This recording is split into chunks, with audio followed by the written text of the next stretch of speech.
Principal Matters Podcast, episode 451.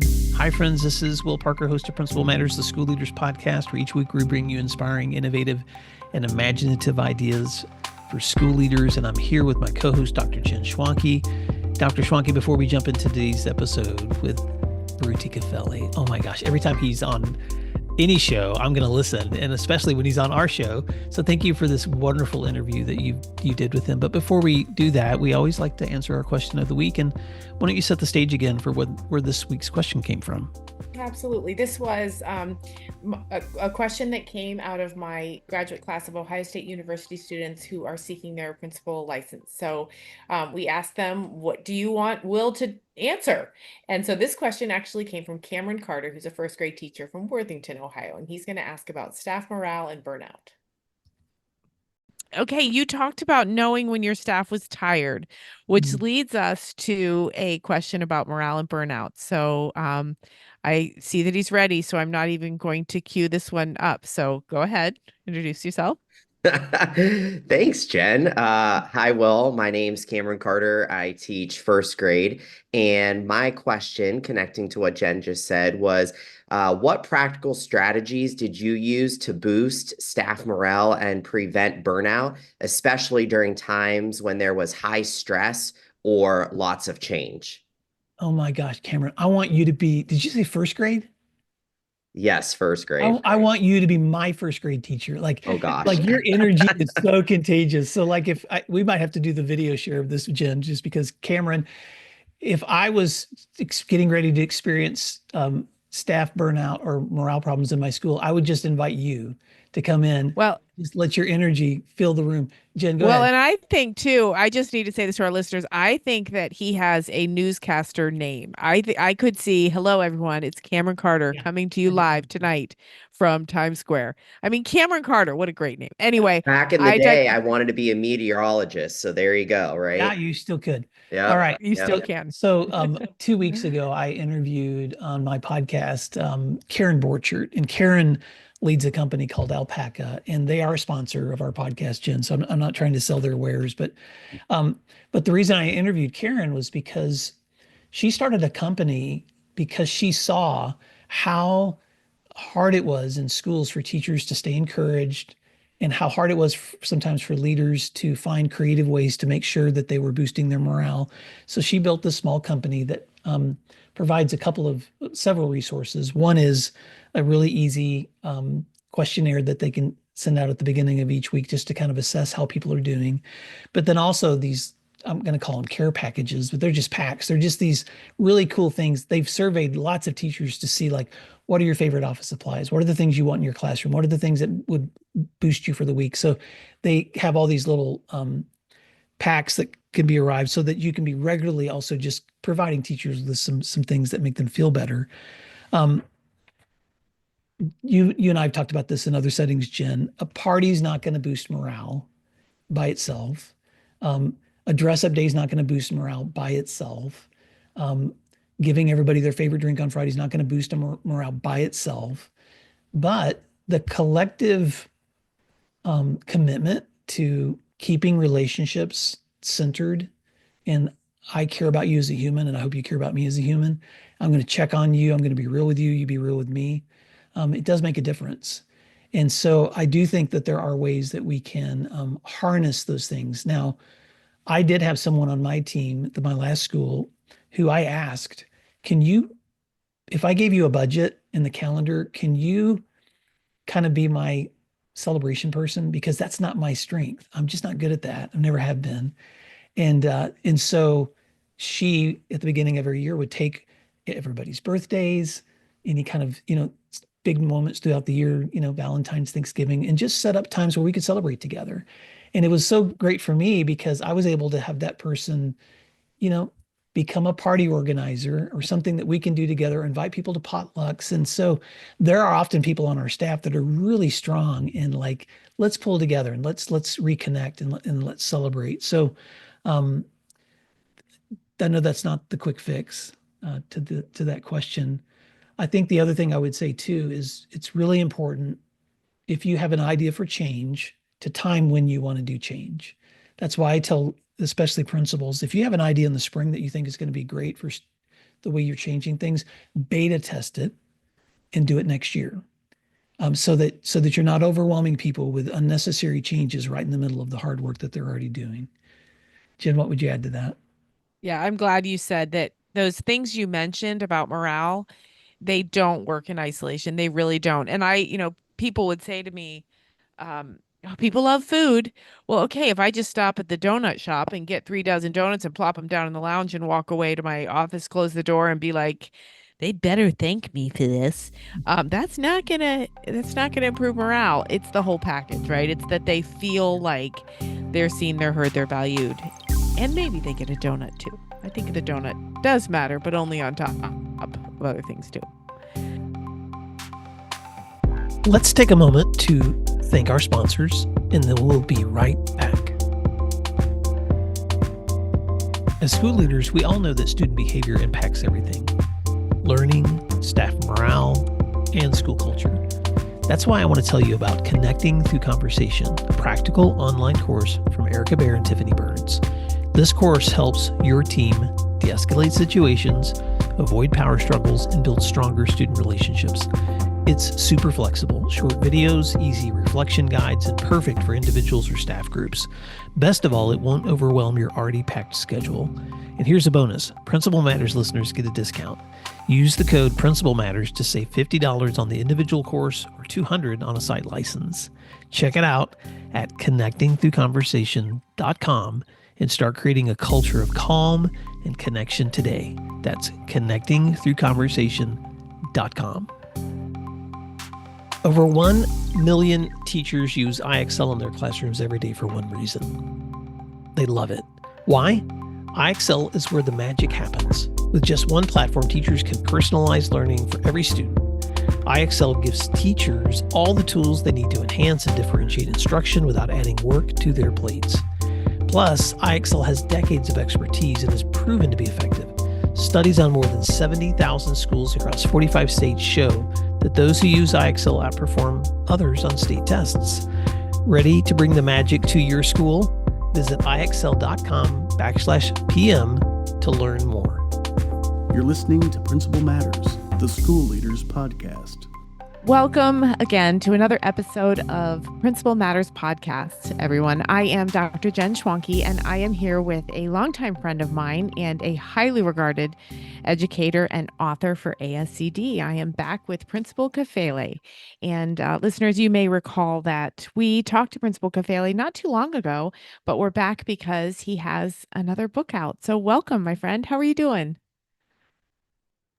I am good. I'm on fire. I'm good. I'm ready to get to this new year. I'm sure people have said this to you before. You have the best radio voice. You know that? Yeah. And it's kind of you're the trifecta. You can write, you can speak, and you have a radio voice. So our listeners can get all of that from you today. So listeners, just a quick summary of who we have here with us today. Principal Kafele is a highly regarded urban educator from New Jersey for over 20 years. He served as an elementary teacher, assistant principal, high school principal, and then became the author and renowned speaker he is today.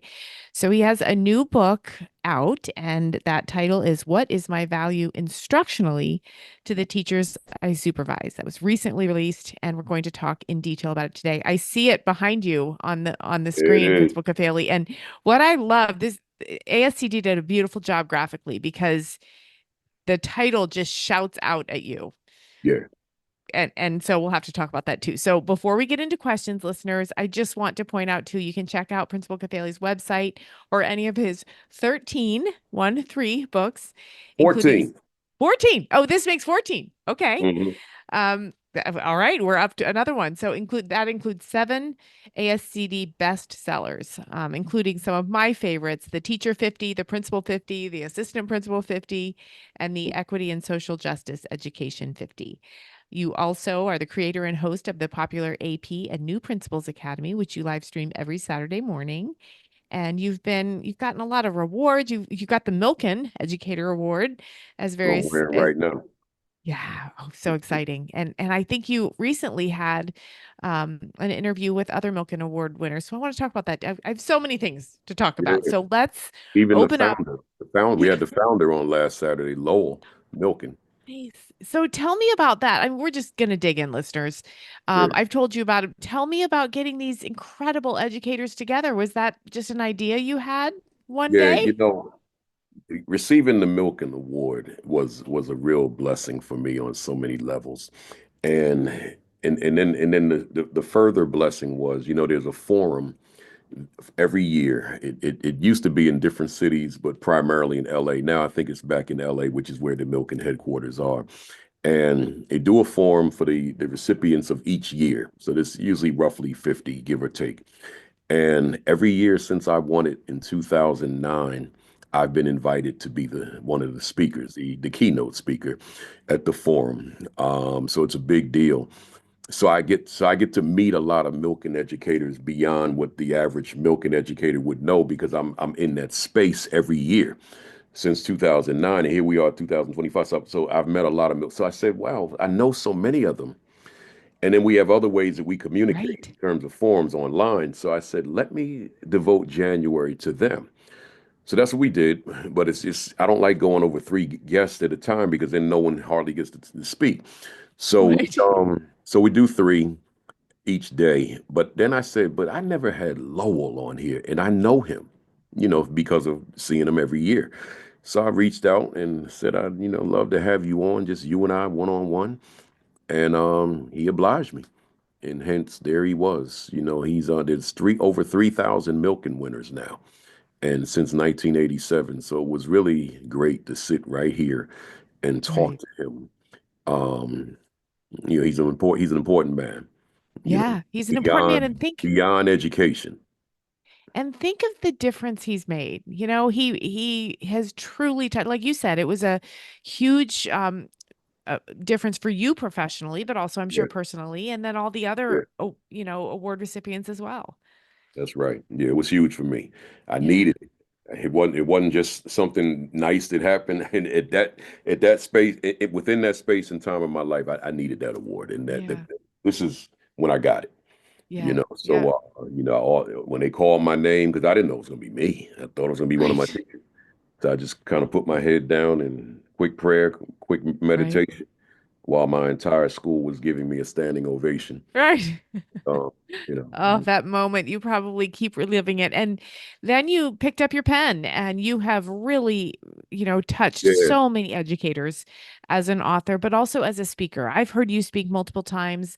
One of the other things too, I want to make sure our listeners know is this is a really nice man that I'm talking to today. You came, Principal Kafele, once I was presenting at NASSP, and you were very, very busy at that conference, and you stopped by my session and listened and just said, just the right encouraging words too. So I think one of your missions is to lift up others as well, yeah, and absolutely. really let people know you can do this. You have an important voice. So talk to us about not only your professional journey as an inspirer and as a leader, but also as someone who's kind of a mentor, a hidden mentor. Talk to us about that. Yeah, yeah, I appreciate that question too. We're all getting older every day. Mhm. And somewhere, somehow, some way, I became 64. You know, and in this particular year, I'll be 65.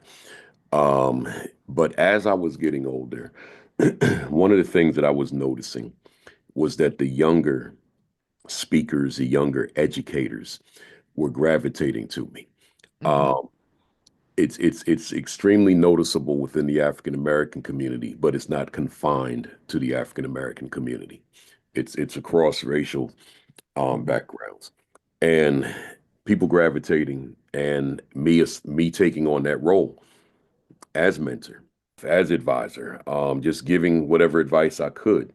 But in doing so, that fed into a lot of the books I've written, and also a lot of the video stuff that I do, particularly when you think about the interview videos I've done, and the hundreds of people out here, if not thousands, who are in these jobs, as they tell me, because they watch those videos. So that's once again me just, giving back, doing, as I would say, God's work.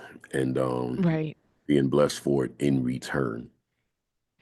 Why do you think that I'm going way off script? I had sent you That's some all right. questions ahead of time, but it's you. I'm just going to ask the questions I want to ask. Why do you think so many teachers are hesitant or insecure or anxious about going into leadership? Why, when you talk to mentees, what's holding the youth back? Yeah, it's because from the outside looking in, when that teacher sees the principal, you or the assistant principal, you see what you see, and you really don't know anything else about it except for what you see. So the average teacher in my schools over the years, when they would see me, they would think, I'd never want to do this because you seem so consumed by Mhm. what you do. What they did not realize was the volume of empowering others, the volume of delegation.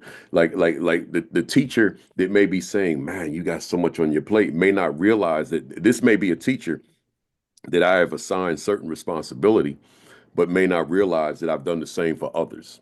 Right. So Right. they're seeing it and it just looks overwhelming from where they sit. But if it's someone that has an inkling of I just might want to be an administrator, then I'll take them under my wing. And then they'll see, no, it's not what you think it is. In your first maybe 3 years, yeah, it might be everything you thought it was in terms of it being overwhelming. But when you learn it and learn that you've got human capital, which is a milking word, you've got human capital all over that building. But the question Right. is, how are you tapping into that human capital? And if one never learn, if one's a lone ranger and it's just you, you'll never maximize your potential in this work. But when you learn how to when you learn how to tap into others via you being someone that they want to be tapped into by you, Right. right? Because if you don't present yourself in a way that they want to have that kind of rapport, that kind of relationship with you, then it's not going to happen anyway. But if you're someone that, folks, they look up to you, they like you, they admire you, and they want to be close to you, they want to work with you, then you can build that team, you can build that community. And by the time I got to the latter half of my years as a principal, I was not the textbook principal. I was doing the things that I wanted to do, right? So I wanted to be solely an instructional leader. That was what I wanted to do. I wanted to spend my days coaching and observing. And Hmm. when I got to the second half of my 14 years of leadership, I had a ritual. I do my morning message, particularly when I was in my office versus when I was in my gym. So I do my message, and then I walk out of my office and take a look at my head secretary sitting right to my left. And I would say to her every day, I'll see you at about 1 or 2 o'clock this afternoon. If you need me, call me. What that meant was no one's going to see me in this office. But within that, because one of the viewers could be confused by that to say, well, what about others that need you? Well, the teachers understood, the parents understood, community leaders understood. How? Because I trained everybody. The Right. students understood. I needed the students to know why I was in their classrooms, not the specificity by which the teachers would know, because I don't want to undermine the teachers, but I wanted the students to know that when you see me in your classroom, I'm ensuring that your education is world class. So I'm Mhm. just observing that. I don't want them guessing like, why is he here? No, no, Right. no. You see me in there, that's why I'm here. So now Yes. when you get yourself jammed up in trouble because of behavior that you could have controlled, I just want you to know that when you're taking that walk to the office, you were pulling either me or an assistant principal out of a classroom to deal with you. Yeah. You to know that. Right. Them Right. kids heard me. They heard. Right. Said, So oh, I'm assuming that passion for instructional leadership is what led to this book. So again, the title, listeners, is What is My Value Instructionally? There you go, for the teachers I supervise. So love the cover. I think it's just not only beautifully done, but it looks a little like you too, which is probably on yeah. purpose. Well, So I, talk I, to us about that. I was part of the design. Yeah. And Not that's only me in the a tip. picture, but I mean, I had input. Yeah. Went Yeah. And back and that forth for quite a while. For our listeners, usually an author has very little input Yeah. on a cover, but ASCD is a wonderful publisher, and I'm sure they thought, let's get Principal Kafele at the table here. So talk to us about this book. This is all of your books are inspiring. All of them are meant to be, digestible, practical, immediately applicable strategies. Tell us about this book. I will, and just for context for the audience, we wanted the book to be consistent with this one as far as the cover. Is my school a better school because I lead it? So, so hence there you go. There you Right. go. Listeners, I'm taking a picture. That's what he's saying. Yeah, So you're yeah. going to see this. That's Yes. right. Yeah, I forgot we just audio, right? Yeah, right. Yeah. So the book itself, instructional leadership is my area of focus. I would dare say, I'm not ashamed to say this, it is more so my focus than it was when I was a principal. And that's because Mhm. as a consultant, I got to get out into the world and I got to see some things. And I said, man, what about those youngsters, those young principal Kafeles? Now, what does that mean? Some of your audience may not even know my story. Maybe many of them won't know. I'm a 5-year high school student. I'm dealing with trauma. I don't care about school. School is not important to me. Life is not important to me. So I'm doing nothing. So I attend 4 schools. Why? Because my mother's shifting me all over New Jersey trying to find the right fit. And then we finally get to a school where we're going to live for a while in another part of Jersey, and they said, well, you got to repeat a year because you got no credits. Fine. So I repeated a Fine. year, yeah, fine, but did nothing. I graduate a year late, and then for the next 5 years, I do nothing. Nothing. I notice all my friends I'm growing up with, they're graduating from college and doing things with their lives, and I'm living in a 2-bedroom apartment with my mother, unemployed. I said, Mom, I got to do something. I said, I'm going to go to college. I just need you to pay the tuition, right? She scraped and figured it out. But then I said, but the second thing, Mom, I don't have a dream. I don't know what to study because there's nothing I want. That's how backwards I was back then. How lost I was would be a better word. And she said, well, why don't you study marketing? And I said, well, what is it? And she told me what best she could tell me. And I studied marketing. But when I got there, and I'm using this as a bridge to get to that question, I Right. stumbled on African American history. The day I got there, the first day, Wow. became this voracious reader. I feel confident in saying I probably was reading more books outside of my major than anybody on that campus because I was reading a book a week, right? If not 2, because I was not sleeping. I'm young. I'm thinking I'm a machine. I'm just Right. reading around the clock this African American history. And what it's doing is it's changing me. By the turn of each page, it's changing me because it's introducing me to a history that I didn't know existed. So my coursework, therefore, became easy for me because now I've got a heightened sense of pride in self. And the coursework is like, okay, well, I'm a product of greatness. So how dare me squander these courses? So I'm passing everything with an A and then going back to my reading. So I'm saying that to say this. Fast forward to today. There are young principal Kafeles in every classroom in America that's not an AP honors or gifted and talented classroom. They're all over the place. In other words, these youngsters who have the capacity to achieve big things but have no clue, right? So the question for me became, well, how are we reaching that kid? That young me that my peers graduate in 78 and I come out in 79 who and not convinced that I had the credits to come out. I always tell people, they just say get out, and probably fudge the paperwork to justify it, right? Because I wasn't changing. By senior year, I wasn't doing anything different from freshman year. I was the same guy. So what about that kid? Well, as leaders, to get right to the question now, if I'm not instructional leader, instructional coach, I could go a full year and not even know that that kid exists. I may know that there's some apathetic kids in my school, but in terms of how we reach that kid, I'm not in position to provide strategy because I'm engaged in all these other ancillary things that happen in tertiary things that happen in schools.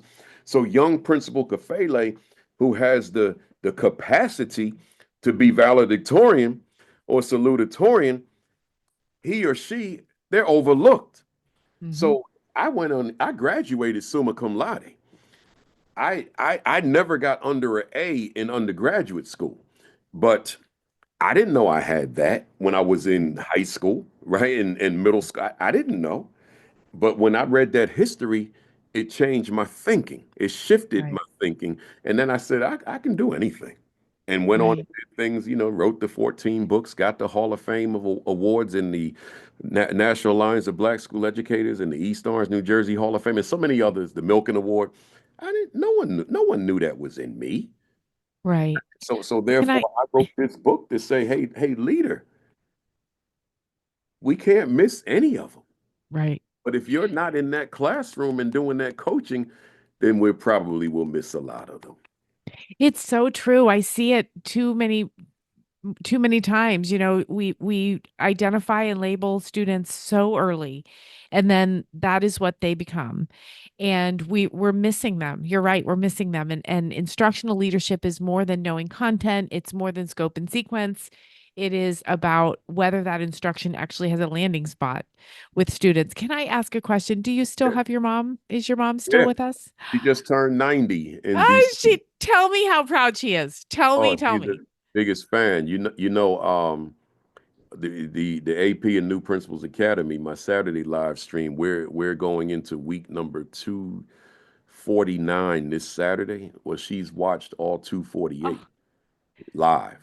that Yeah, is, she yeah. And hasn't she she hasn't scraped missed. together that tuition for you, and now Yeah, she's watching your live record. That is just amazing. yeah, I wanted you to say she's still with us because I yeah. wanted you to tell me she's seeing your success.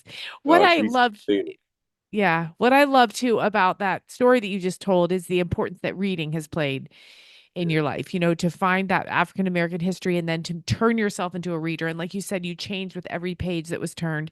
What a compelling message in a world where people are forgetting the importance of reading and really focusing on what words can tell us. And so that's going to lead me to my next question. I'm teaching actually a class right now on instructional leadership, and over from aspiring principals, I hear, how can I oversee instruction for content I don't know?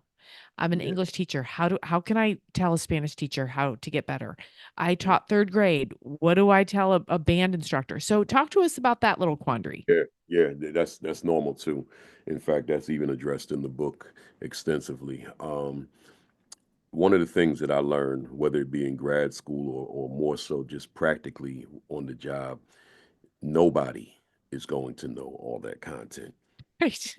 If you teach elementary, yeah, you probably can know enough to know what's going on in the classroom. But once you get into secondary at the middle school and high school levels, I'm not expecting the principal. You're conversant in algebra 2, physics, chemistry, Spanish 2, U.S. history 4. No, it's not going to happen. What you Mhm. need to be proficient at is pedagogy, right? Great instruction. See, between your relationships with central office supervisors, if you're secondary, your department heads in your school, or even just the teachers themselves, I decided I wanted to know content as best I could. So I'm literally studying some of this content, but that's not something that I say to folks that one needs to do, right? It's not going to hurt, but you got to know pedagogy. But you also have to make great usage of those supervisors at central office, supervisors, directors, whomever, who do know the content. Mhm. And then if you're secondary, your department heads within the school as well. To those aspiring folks, nah, no need to feel like you have to go in there knowing the Spanish, right? If you don't speak. Right. Spanish, or knowing the chemistry. If you don't know the chemistry, what you need to know is pedagogy. And what does that Right. look like? Right. And then you've got the others to fill in those blanks as it relates to the content. Right. So a big concern these days is behaviors, just spiking behaviors that teachers are, crying out, frustrated. I can't get to the instruction because of behaviors. Yeah. And I'm struggling with that question myself. And I think it's a little, sometimes I want to say, well, how are you engaging the students? And that feels it doesn't land right because it's so insulting and condescending, right? So I don't want to say that. Um, how are you advising teachers and principals when they talk to you about behaviors? Yeah, I'm talking, and I'm probably talking to leaders, principals, and APs more Right. about that than I am the teachers. But I'll give this answer from this leadership lens, and then I'll even touch on the teacher. Um, I want you to think about an athletic team, the football team. They're in the locker room, and they put on their pads and their uniform, and then it's time to go out onto the field. But before they go out, their head coach, he's got something to say. It could be rah-rah, it could be low-key, it could be anything in between, but he's got something to say. Even though he's been in their ear all year round, all week long with practice and so forth, it's game day now. He's got one more word to say, although he'll be coaching throughout the course of the game. He or she, right, be coaching throughout the course of a game.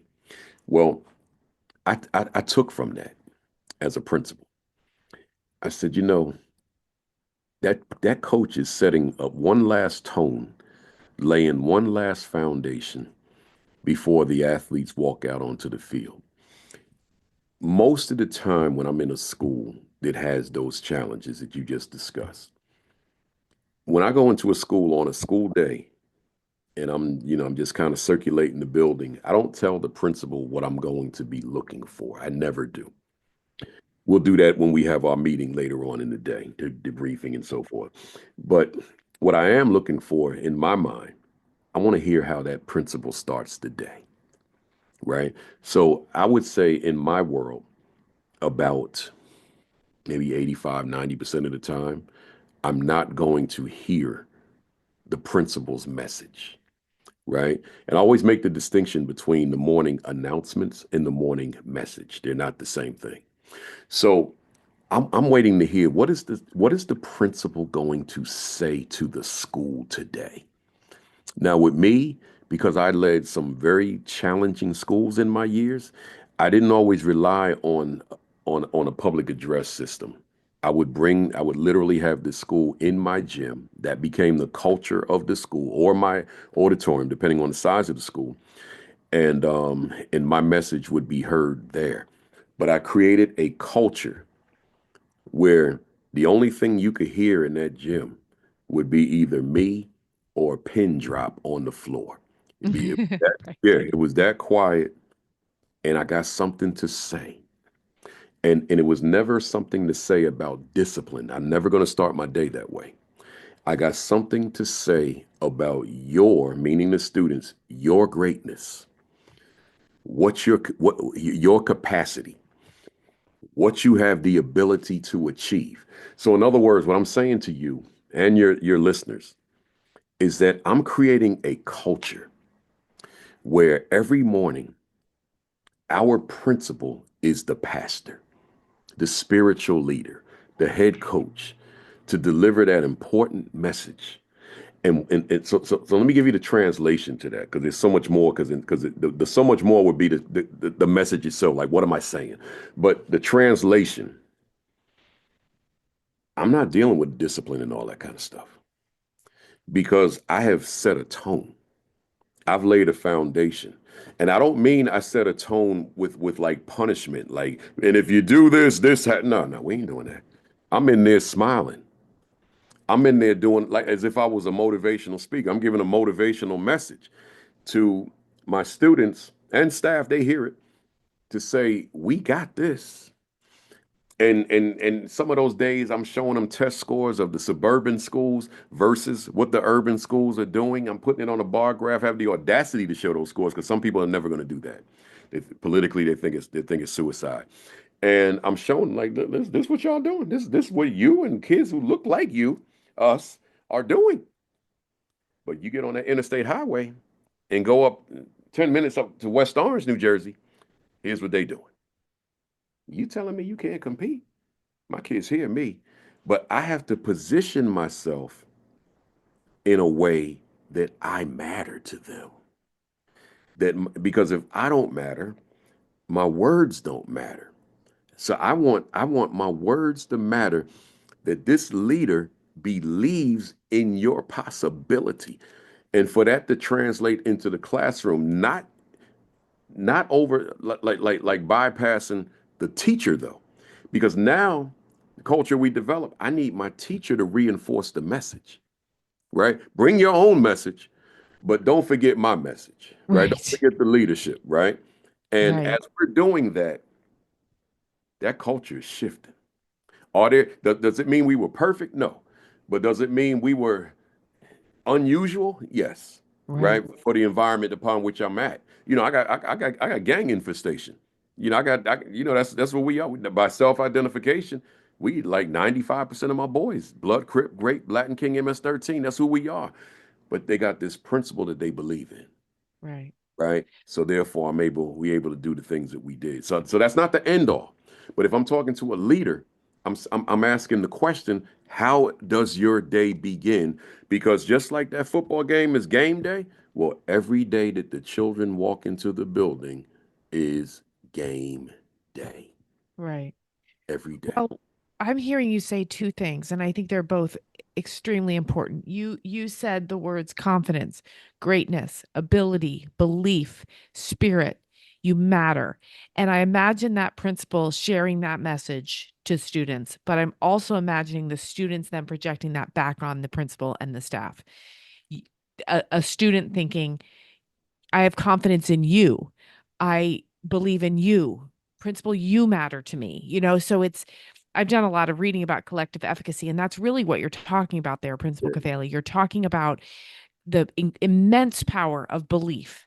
It's Yeah. more powerful than homework, than engagement, than parent support at home, than all kinds of things. Just that belief. And I think that's why your work speaks so much to principals across the country and around the world, because you're not asking them to, you know, this isn't rocket science, don't fly to the moon, just believe Yeah. in your own ability. Sit in that confidence, sit in that greatness. That's right. That's right. Just it's got to be in there. And as you use the right terminology, collective efficacy. Yeah, right. You know, yeah, you can go into a school and have teachers who don't believe in their own ability Exactly. to elevate the children of our school who come from particular zip codes, right? Right. So the work is not just with the student. The work is with the teacher. So I always, so now going back to the conversation with leader, the other thing is I said, leader, your staff meetings, they can't be like this administrative minutia all day. It's like Right. once email became a thing, I'm writing a bulletin on Sunday morning, which would have been my staff meeting content, and I'm gonna send it to you at 10 o'clock in the morning on Sunday. You don't have to read it, obviously. I can't enforce that, but it's in your inbox. You read it when you want to, but make sure you read it before that staff meeting. And then when we have the staff meeting, we're talking teaching and learning. We're talking school climate, school culture, right? We're talking systems. We're talking those things that are going to make that school work. Those things that are going to ensure that each of those youngsters are striving to maximize their potential. I don't want to talk about the copier, the parts still missing. I don't want, the paper shortage, the supply still haven't come in. We're not going to spend time. That's a waste of time. We're going to talk about these youngsters that sit in our classrooms. What is it that we need to be talking about, and what is it that we need to be doing to maximize their potential? One of my favorite stories about you. So listeners, I've known Principal Kafele for 8 years now. When my first book came out, he was such a support and such a friend. You said to me, Good job, young lady. You Yeah. said that to me and it meant a lot to me. But Um, you have to tell our listeners, my favorite story is about your very first book. Tell them what it was called and how you sold it out of your car. yeah, the Black Parents I love Handbook, this story. to educating your children Yeah. outside of the classroom. Yeah. I had an idea for a book, didn't know how it was going to become a book, pretended that I did, and just had my notepad, no computer, just pen and notebook, and wrote my book. It's in the basement now. Just wrote my book, and then once Yeah. I finished, now it's like, all right, let me have my wife and my mother proof it, and they did. All right, now what you gonna do? I have no idea. Uh, called Right. called a few publishers, but they weren't interested. But there was a guy I was aware of. I didn't know him. He was in Virginia. He's still there, and he was a publisher, but he was a publisher, but that's it's loose. It's loosely Right. stated. He you still were paying for it, right? So anyway, Right. he had a book that taught you how to self-publish. So I bought the book from him. And I said, okay. So now I just had to raise a little bit of money, and we went on and printed a few copies, about 100 copies. I was sitting in my kitchen with my family, and I passed a hat around. I said, I need $1,000 for this initial printing, and they came up with it. We had a lot of people in the house. They came up with it. We had a little local printer down in Newark, and they printed the book, and I started selling it out of my car. I was driving different parts of Jersey and different parts of New York City, or taking the subway and bring a crate. Because after that first printing, the book took off. So we're printing more. So now we're not just doing 100 book runs. Now we're doing 500 books. And then finally it got to be too many for a little print shop. So someone turned me on to a book manufacturer, and now we were printing 5,000 copies per Right. printing, 5 and 6,000. But I was still doing the same thing. And I might add, um, back in those days, we're talking 80s and 90s, you'd be hard pressed to find an unknown, unestablished African American author in your large chains. But in that era, you had what's called black bookstores all over the country. There were over 1,000. In your state, Ohio, there were many of them. Mhm. And I found a way to get in touch with all of them. So my full-time job, that's all I did, was contacting bookstores, shipping books, doing radio interviews, because on the one hand I'm doing all that groundwork to get in touch with these bookstores, but on the other hand I'm doing all this groundwork to find these radio stations. So the radio stations, and I'm talking about big FM stations, they were bringing me on. So I'm this young guy in my 30s, no, the late 20s, early 30s, and I'm doing all these radio interviews with all these stations, and then even television shows. I was on network TV. There's a show in New York called Good Day New York. Comes on Fox every morning. It's been on for a million years. But then I found out it's not just in New York. There's Good Day Denver. There's Good Day Birmingham. There's Good Day Yeah. Atlanta, and so on. I sent press releases to all these producers of those shows, and I got on all of them, right? And live, so now I'm on these shows talking about that book and a second book I had written. And that just kind of, started building momentum for me. And then ultimately Right. I Well, and here's started writing for ASCD. Go ahead. yeah. Well, and here's why I think that story is so critical to any educator, any, young person out there who has something to say. You got your nose Yeah, from publishers and you decided that was going to actually be a yes, and you were going to publish this book yourself and you were going to sell it out of your cart. And here's the thing, I think it'd be easy for someone who just met you to think, there's this guy and he writes for ASCD and he gets to go up and talk to thousands of people, and why him? Well, I think let's not forget all the hard work, the grit, the hustle, the taking a box of books on a subway into New York City, the writing the letters to news stations. It's a lot of work. And so I say that as a way to inspire yeah, anyone who has something to say. yeah. Don't let a no stop you from turning it into a yes. Like that's part of your gift is that inspiration. I appreciate that. And I felt the need to on a regular basis, and I probably intensified it in over the past several years, that I need to tell that story. I need Right. them to know all of me, because I'm talking to educators. Right. So that me from the past Right. is sitting in your classroom. So I want them to Exactly. know that then when I decided I wanted to be this writer, this author is a better word, because I don't call myself a writer. I'm a practitioner who shares his thoughts on Yes. paper. But I had to grind that out. Then I wanted to become a Right. speaker. Right. I had to so from Exactly. 1986 to 2004, I'm speaking to empty cafeterias for years. One parent, five Right. parent, but I'm practicing on them. So Right. in Yep. ASCD That's two right. thousand four, I mean breakthrough, and I've been riding that wave ever since. We all waiting for that breakthrough, and I had mine Right. in 2004.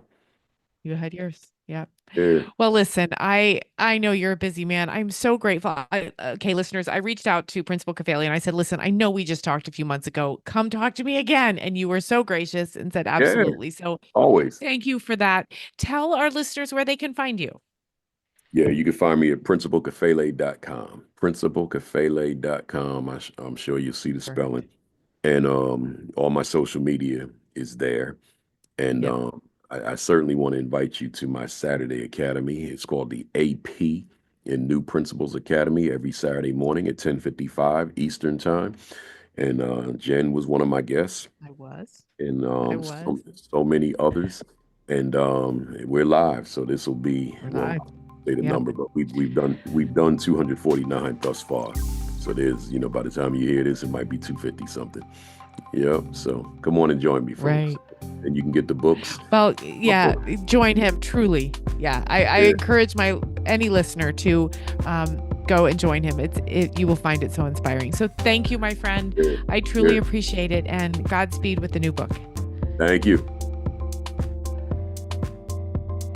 Thank you for listening to today's episode of Principal Matters, the School Leaders Podcast. If you enjoyed the show, would you take a moment and like, share, subscribe, or leave us a review? In fact, if you share it out with a friend, even more people can become a part of these conversations. Sign up for our newsletter at williamdparker.com for even more free resources. And don't forget to check out our website to learn more about our books, professional development offerings, Grow Academies, masterminds, executive coaching, and keynote presentations. Wow, let's keep learning together. And thank you for doing what matters. Principal Matters.